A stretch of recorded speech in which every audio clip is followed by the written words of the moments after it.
अस्सलाम वालेकुम। Class 9th math lecture number 2 के साथ हाज़िर हूँ ट्रिपल एच एजुकेशन की तरफ से। तो कल हमने लेक्चर नंबर 1 में कुछ डेफिनेशंस पढ़ी थी। आज लेक्चर नंबर 2 में हम कुछ डेफिनेशन मज़ीद पढ़ेंगे। आइडेंटिटी मैट्रिक्स में पहला मैट्रिक्स मैंने लिखा है आइडेंटिटी मैट्रिक्स।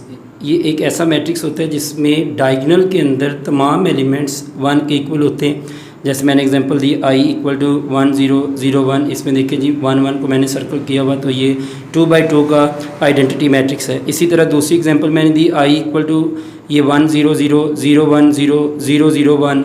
ये 1 1 जो लिखा हुआ डायगोनल के अंदर, ये 3/3 का एक आइडेंटिटी मैट्रिक्स है। नॉन डायगोनल में तमाम एलिमेंट्स इसमें ज़ीरो होते हैं और डायगोनल के अंदर तमाम एलिमेंट्स 1 के इक्वल होते हैं। अगली डेफिनेशन हम देखते हैं डायगोनल मैट्रिक्स। ये भी एक स्क्वायर मैट्रिक्स होता है जिसमें एटलीस्ट 1 एलिमेंट जो इसके डायगोनल में होता है वो ज़ीरो ना हो। तमाम नॉन ज़ीरो हो सकते हैं लेकिन कम से कम एक ऐसा एलिमेंट जो है वो ज़ीरो ना हो, तो फिर ये डायगोनल मैट्रिक्स होता है। तो जैसे एग्जांपल ए आप देखें जी, पहली एग्जांपल a इक्वल टू 3 0 0 2 है और b इक्वल टू 4 0 0 0 0 0 0 0। ये मैंने लिखा हुआ। इसमें डायगोनल के अंदर जो एलिमेंट्स हैं, पहली एग्जांपल में देखें 3 2, ये नॉन ज़ीरो हैं, तो ये इसको हम कहेंगे डायगोनल मैट्रिक्स। दूसरी एग्जांपल में देखें जो 4 एटलीस्ट मैंने कहा था 1 एलिमेंट नॉन ज़ीरो होना चाहिए, तो ये 4 नॉन ज़ीरो है, बाकी तमाम एलिमेंट्स ज़ीरो हैं, तो इसलिए इसको हम कहेंगे डायगोनल मैट्रिक्स। पहला जो मैट्रिक्स है वो 2/2 का है, दूसरा जो मैट्रिक्स है वो 3/3 का डायगोनल मैट्रिक्स है। अब अगली डेफिनेशन के ऊपर चलते हैं हम जी। नेक्स्ट डेफिनेशन है स्केलर मैट्रिक्स। एक ऐसा स्क्वायर मैट्रिक्स है, स्केलर मैट्रिक्स एक ऐसा स्क्वायर मैट्रिक्स,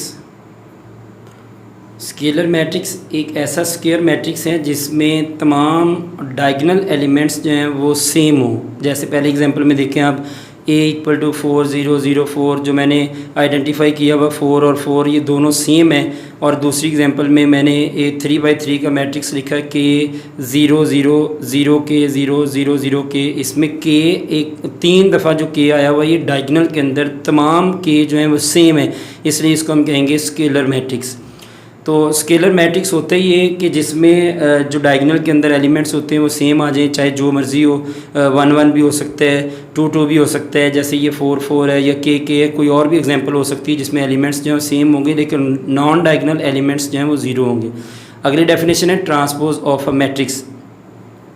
ट्रांसपोज कहते हैं कि अगर हम किसी मैट्रिक्स की रोज़ को कॉलम्स में या कॉलम्स को रोज़ में चेंज कर दें तो उसको हम कहते हैं ट्रांसपोज।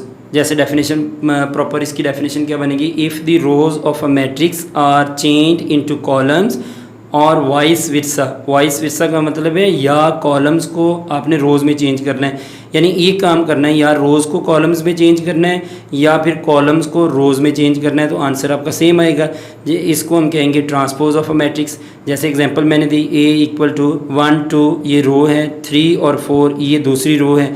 इसका जब मैंने ट्रांसपोज लिया तो ट्रांसपोज किसी भी मैट्रिक्स का जब आपने लेना हो तो आपने उस मैट्रिक्स का जो नाम होगा उसके ऊपर आपने t लिखना है, ऊपर इसकी पावर जैसे लिखते हैं। तो और इसकी जो रोज़ थी दोनों वो मैंने चेंज कर दी कॉलम्स के अंदर। जैसे मैंने एरो से आइडेंटिफाई किया है। ये पहले देखें जी ए मैट्रिक्स जो है इसमें 1 2 रो थी, इसको मैंने कॉलम बना दिया। अगले जब ट्रांसपोज लिया तो 1 और 2 को नीचे मैंने लिख दिया। 3 और 4 दूसरी रो थी, इसको मैंने इसका कॉलम बना दिया। 3 और 4 ये दूसरा मैंने कॉलम बना दिया। इसको कहते हैं ट्रांसपोज ऑफ अ मैट्रिक्स जी। नेक्स्ट डेफिनेशन है सिमेट्रिक मैट्रिक्स। ये देखें जी ऐसा मैट्रिक्स होता है जिसका अगर ट्रांसपोज लें तो वो उसी मैट्रिक्स के इक्वल आ जाए। जैसे इसकी डेफिनेशन से ज़ाहिर है, if transpose of matrix is equal to that matrix then it is called symmetric matrix. अगर हम किसी भी मैट्रिक्स का जब ट्रांसपोज लेंगे वो उसी मैट्रिक्स के अगर इक्वल आ जाए तो उसको हम कहेंगे ये सिमेट्रिक है। एग्जांपल इसकी देखें, ए मैंने इक्वल किया है 1 3 3 1, ये रोज़ की शक्ल में मैंने लिखा, और जब मैंने इसका ट्रांसपोज लिया तो मैंने पहली रो को 1 3 को ऊपर से नीचे लिखा तो 1 3 कॉलम बन गया।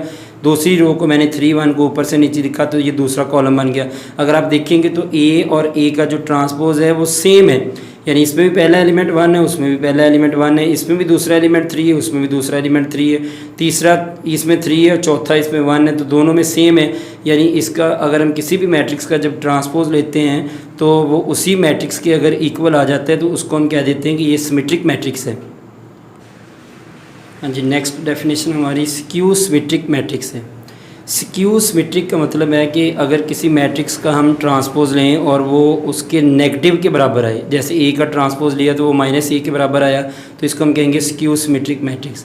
If transpose of a matrix is equal to negative of that matrix then it is called skew symmetric matrix. Example मैंने दी है, ए का ट्रांसपोज लिया -a के बराबर आना चाहिए, तो फिर इसको हम कहेंगे स्क्यू सिमेट्रिक।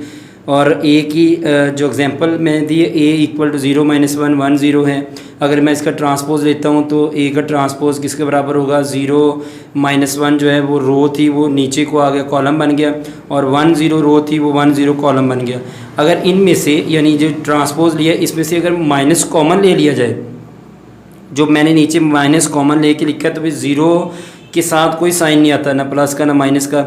लेकिन इसके आगे जो +1 है, जब आपने माइनस कॉमन लेना बाहर तो ये प्लस क्या हो जाना है -1, और नीचे जो -1 है जब इसमें से माइनस कॉमन लेना तो इसने क्या हो जाना है +1, और आगे जो 0 इसके साथ कोई साइन नहीं आता। तो आप देखेंगे ए का ट्रांसपोज जब मैंने लिया तो शुरू में माइनस आ रहा है वैसे का वैसे ही, और आगे जो मैट्रिक्स हमारे पास बन रहा है 0 -1 1 0 ये ए के बराबर है। आप देखें पीछे ए जो है वो मैंने रखा था 0 -1 1 0, तो आप देखें ए का जो ट्रांसपोज लेके मैंने उसमें से माइनस जो कॉमन लिया है तो बाकी जो चीज़ बन गई है वो ए का मैट्रिक्स ही रह गया।